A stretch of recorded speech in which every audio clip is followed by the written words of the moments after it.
Alors, donc on va corriger le 56, messieurs, dames. Donc dans le 56, on vous disait, je répète, l'énoncé, soit f et g deux fonctions affines, définies sur R par f de x égale moins 1 tiers de x plus 1, et g de x égale x moins 5 tiers. D'accord? Eh bien, ce qu'on vous demande ici, avec ces deux fonctions qui sont des fonctions affines, j'espère que vous l'avez remarqué, à nouveau, résoudre dans R et interpréter graphiquement f de x égale g de x, et f de x supérieur ou égal à g de x. Alors, c'est un exercice qui est classé vers le 56, page 109. Donc, il est vraiment tout simple, celui-ci. Hein. Il est tout simple parce que il n'y a pas beaucoup de raisonnement. Par contre, il est compliqué au niveau des calculs, ça je le reconnais bien volontiers. D'accord? Donc, on vous a dit f de x, c'est donc moins 1 tiers de x plus 1, g de x, c'est donc x moins 5 tiers. Et on va commencer par résoudre f de x égale g de x. Alors, évidemment, avec les groupes et les sous-groupes et les élèves qui sont là et pas là des fois, je ne sais pas à qui j'ai dit ça, mais il y en a bien un ou deux, j'espère, dans la classe, à qui j'ai quand même eu le temps de dire, évidemment, si on garde f de x et g de x comme ça, on ne peut rien faire là. On ne va pas diviser par x ou par f ou je ne sais pas quoi là.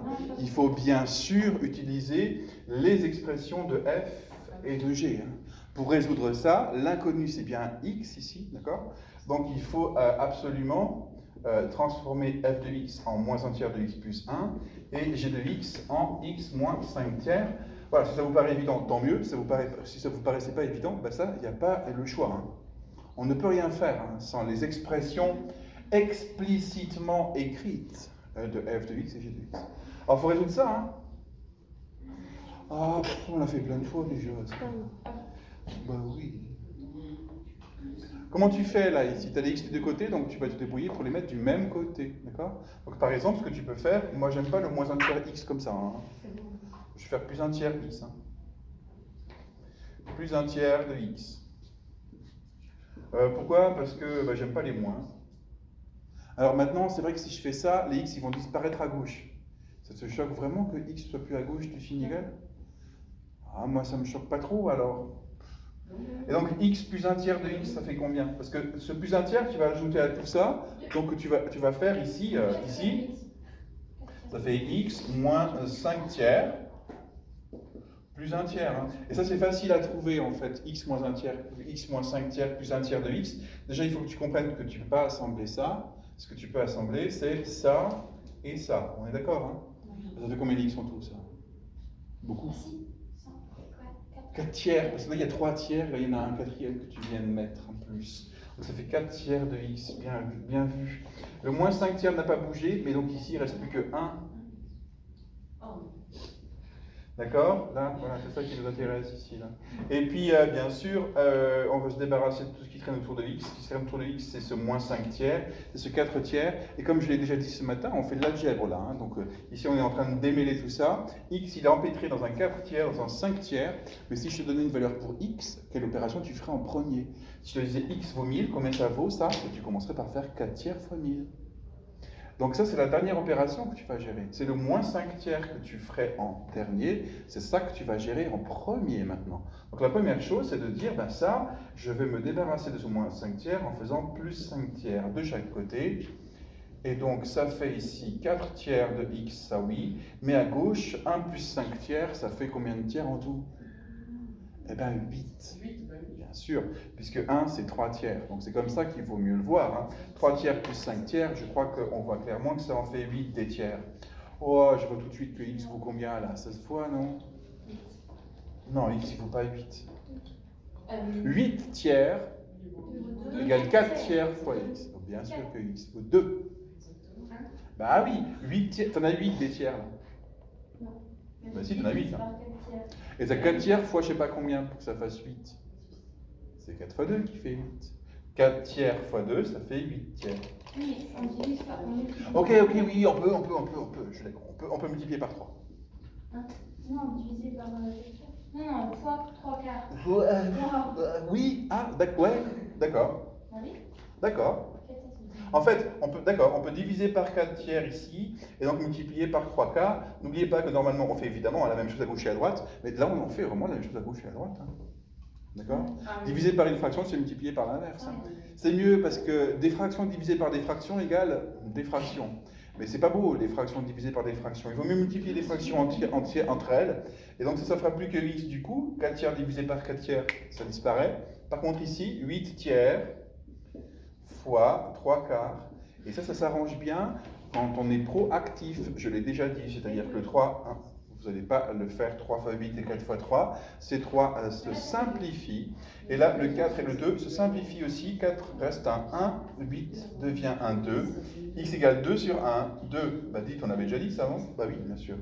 Donc c'est ça l'équation. Eh, c'était lent là. Hein. Je veux aller un peu plus vite maintenant pour l'inéquation. Hein. Alors je vais effacer ici. J'espère qu'on voit encore à ce niveau-là. Oui, ça va. Donc l'inéquation de f de x, c'est supérieur ou égal à g de x, ici. Alors supérieur ou égal à g de x, c'est la même chose, regarde bien. La même chose. Mais oui, c'est le même raisonnement. Mais c'est dans l'autre sens aussi. Non, c'est une inéquation. Non, c'est pas dans l'autre sens, c'est un autre signe. C'est un autre symbole. Je me permets d'insister, enfin, bon après c'est moi qui le dirai comme ça, hein, je vous force pas la main, mais je pense que ça c'est un symbole. Et ça c'est un signe. D'accord? Comme ça, on est clair, quand je dis les choses, ça c'est un symbole. Donc le symbole a changé, c'est une inéquation, mais c'est les mêmes règles de résolution. On va faire les mêmes étapes. Et rappelez-vous, dans ces étapes-là, quand est-ce que le sens du symbole change? Quand on multiplie ou divise par un nombre négatif, exact. Est-ce qu'on fait ça à un moment donné ici? Là, on additionne. Là, on additionne. Là, on divise par un nombre positif. Bah non. Donc on ne change pas. Bla bla bla bla bla, c'est exactement la même chose. X super, pardon. 2 supérieur ou égal à x. Ah non. Bah ouais. Ah ouais. Ah, tu peux le faire si tu veux, mais ça va se passer comme ça. Hein. Donc il faut que x soit inférieur ou égal à 2. Point. Voilà. Ah si, promis, c'est la même chose en fait. Hein. Fais le détail, tu vas voir, tu vas écrire la même chose, et le sens du symbole ne changera pas, parce que dans toutes les opérations que tu auras faites avec les flèches là de chaque côté, tu n'auras jamais divisé par un nombre négatif, ni même multiplié par un nombre négatif. Donc, il ne va rien se passer ici, hein. Ça va exactement être ça. Donc, x est inférieur ou égal à 2. Attention, x ici appartient à, rappelez-vous, x appartient à ici, moins l'infini de 2. Voilà comment il s'écrit ici, sous la forme d'un intervalle. Voilà pour le 56, messieurs, dames. Est-ce qu'on peut faire sur le papier? Alors, est-ce qu'on ne pourrait pas faire sans le graphique, mais imaginer ce qu'on a trouvé là, ici? Parce que c'est vrai que dans la question de l'exercice 56, merci de me rappeler ça, à cet endroit-là, on demande, ouais, mais graphiquement, on s'y fiche. Ça correspond à quoi? C'est un mariage. Un mariage? Pourquoi pas? Ok. X est égal à 2. Ce X est égal à 2. Il est tout seul, voilà, il s'est marié tout seul. Dans son camion, c'est le camion. Alors, X égale 2, qu'est-ce que c'est que ça? On ne se moque pas des gens qui se marient des camions, ils ont le droit. Ça veut dire qu'ils ont le même point. Ça veut dire quoi ça? Oui, oui. Ils ont le même point, mais. Ah, qui a le même point? Attends, quand tu dis il, moi j'aime pas trop parce que j'ai l'impression que tu me dis pas de quoi tu parles vraiment. Il vaut mieux éviter les pronoms, il vaut mieux éviter les c'est proportionnels et tout ça. Soyez précis. En fait, votre phrase, réfléchissez bien à la façon dont vous la dites. Même à l'oral, c'est important. Anastasia, tu dirais quoi? Que c'est X et c'est Y ils passent tous les deux de 2 en 2. Non. Ils passent tous les deux de 2 en 2? Non, pas non. Non, mais Oh, comment ça de 2 en 2? Et puis quels Y? Moi, j'ai pas du tout écrit Y en fait. Ah, Propre. oui? C'est lorsque f de x et g de x se croisent lorsque x est égal à 2. F de x et g de x se croisent lorsque x est égal à 2. Non, pas tout à fait. Mais là, je suis tatillon quand même. C'est pas f de x et g de x qui se croisent. C'est les courbes représentatives de f de x et de g de x qui vont se croiser à l'abscisse. X est égal à 2. Oui, c'est bien ça. Ici, les courbes... Alors, si le mot représentatif vous pose un problème, Oui. eh ben, ça tombe bien. On va l'appeler CF et CH. Et CG, pardon. On a appris qu'on pouvait l'écrire comme ça. Hein. Oui. CF et CG se croisent en x égale 2. le point d'intersection entre ces deux droites, parce que ça vrai c'est des droites, vu que les fonctions sont des fonctions affines, eh bien, le point d'intersection, son abscisse, c'est 2. Ah si, promis, hein, en fait. Restez sur ta calculatrice, tu verras que ça marche. Hein. Et là, ici, tu as trouvé quoi, ici? Ça veut dire quoi, ça? X ou plus grand. Qu'après, elle va. Ah, x est plus... ouais, non, x est plus petit que 2. Parce qu'après quoi? Ah non, Quoi mais non. Plus grand que tout, c'est. Non. Qui montre quoi? Que la courbe CF. Oui, CF est. Plus grand. Non. Courbe Comment tu dis une courbe est plus grande? Comment elle sera plus grande? croissante. Non. Non, une courbe supérieure, c'est mal dit, je trouve. Croissante. Non. Non, on l'a déjà dit ce matin. Avant les Ouais, elle est la haute. Eh ben, même. Ah, mince. Elle est plus. Elle est au-dessus. Elle est au-dessus. Ah, c'est moi qui dis. Mais oui, elle est au-dessus. Les ordonnées sont au-dessus. Les ordonnées avec F sont au-dessus des ordonnées avec G. Ça va là? Restez concentrés là, au lieu de rigoler alors que vous êtes fatigués là. Restez concentrés là.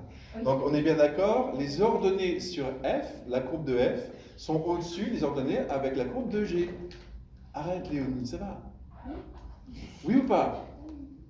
Bon, donc CF est au-dessus de CG lorsque vous avez ça.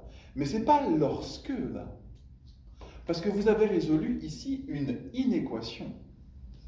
Là, c'est comme dans l'exercice 55 ou 56.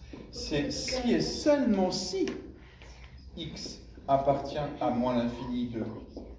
Quand vous résolvez une équation ou une inéquation, vous obtenez ce qu'on appelle une équivalence. Et cette équivalence, elle est vraiment forte. Parce qu'elle vous dit que c'est si vous avez x là-dedans, alors f est au-dessus de g, cf est au-dessus de cg. Mais si vous n'avez pas x qui est là-dedans, alors c'est l'inverse. Ce sera g qui sera au-dessus de f. Vous comprenez ça? Cette équivalence, rappelez-vous ce que ça veut dire, comme on l'a dit en français, si et seulement si. Donc si vous avez ça, alors CF est au-dessus de CG. La droite de F est au-dessus de la droite de G. Mais on a dit si et seulement si. C'est seulement dans ce cas-là que vous aurez la courbe de F qui sera au-dessus de la courbe de G. Donc dans les autres cas, autrement dit après 2, la situation va s'inverser. C'est sûr. Prenez votre calculatrice maintenant et tracez ces deux fonctions sur votre calculatrice, d'accord? Et regardez bien ce qu'il se passe. Donc je rappelle que les deux fonctions ici, c'est f de x égale moins 1 tiers de x plus 1 et g de x égale x moins 5 tiers. Alors, donc on repart maintenant sur le 59. Donc le 59, page 109.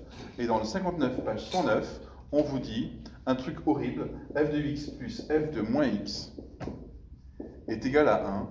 Et f de 4 est égal à 1. Qu'est-ce que c'est que ça?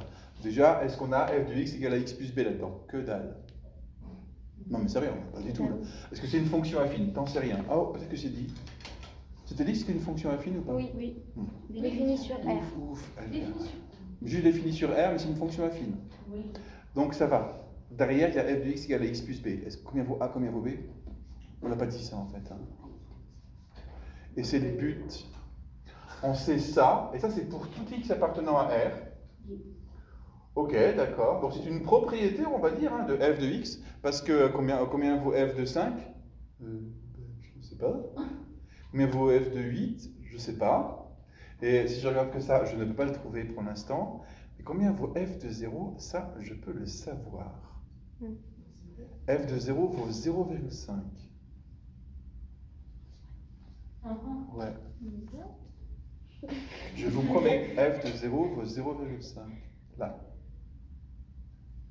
Ah ouais. Comment on va faire? Qu'est-ce qu'on fait quand on veut calculer f de 5? Tu remplaces x par 5. F de 8, tu remplaces x par 8. F de 0, tu remplaces x par 0, non? Oui. Ok, remplaçons x par 0. En fait, il faut avoir foi en l'exercice. C'est ça qui... Il faut avoir foi en le truc. C'est-à-dire il faut y aller en fermant les yeux et en espérant que ça passe. Et vous allez voir que ça va passer. Attention, hein, tu faisais f de 1, ça ne marchait pas. Hein. Mais f de 0, regarde, si tu remplaces x par 0, on remplace x par 0. Et c'est ce que j'avais demandé à ces élèves, ces IUT, là, dans une situation un peu plus compliquée. Et ils n'ont pas voulu le faire, en fait. Ils n'ont pas cru que c'était aussi simple, je crois. Et ils sont tous plantés. Ouais. Ouais, en fait, ouais. Du coup, je me suis dit, le collège a un peu exagéré quand même. Mais alors que c'était très simple. Et c'est ça, en fait, qui est assez affolant, c'est que parfois des choses très très simples à faire vont vous donner un résultat vraiment étrange. Regarde, tu remplaces x par 0, hein. Donc dans cette écriture-là, hein, qui est vraie pour tout x. Hein. Donc, ça va faire f de 0 plus f de moins 0 égale 1. Combien ça fait f de 0? F de moins 0? 0. Ça fait f de 0, non? Donc on a f de 0 plus f de 0 égale 1. Et donc, f de 0 plus f de 0, moi j'aurais tendance à dire que ça fait 2 fois f de 0. Oui. Ça vaut égal à 1. Combien vaut f de 0? 0,5. Pas mal quand même, non? C'est super louche. On Quand peut même. faire ça avec tous les nombres. Ouais, mais ça ne marche pas avec les autres nombres. Le problème, c'est qu'on ne peut pas faire le truc. Avec les autres nombres, on est attrapé. Mais c'est pas mal, moi j'aime bien en fait. Par contre, ce qu'on peut faire, et avant de trouver la suite, je vais vous demander combien vaut f de moins 4. Ça, vous pouvez le trouver. Au boulot. F de moins 4, ça vaut combien? Alors, donc pour trouver combien vaut f de moins 4 ici, je remplace x par moins 4 et j'obtiens f de moins 4 plus f de moins 4 Donc plus 4. égale 1. Je remplace x par moins 4 là-dedans. Hein. Donc ça fait f de moins 4 égale, ben, je sais pas, mais ici ça fait f de 4. Ben, c'est marqué. Pour tout x appartenant à R, ça marche pour tous les nombres, en fait, ce qu'on a écrit. Et combien vaut f de moins 4, combien vaut f de 4, messieurs, dames? 1. Il vaut 1. Donc ça vaut 1. Donc f de moins 4 Et du coup, c'est une fonction plus 1 égale 1. Mais il vaut f de moins 4. F de moins 4 vaut 0, bravo. Quoi? C'est bon, on va voir Eh, c'est pas mal quand l'explication. même. Mais l'explication, elle est là. Il n'y en a pas d'autre en fait, malheureusement. Il y a le fait de dire ça, c'est vrai pour tout x appartenant à R. Donc ici, si la question est comment vous avez pensé à remplacer x par moins 4, de l'intuition. Et simplement parce que j'ai regardé ici ce qu'on me demandait.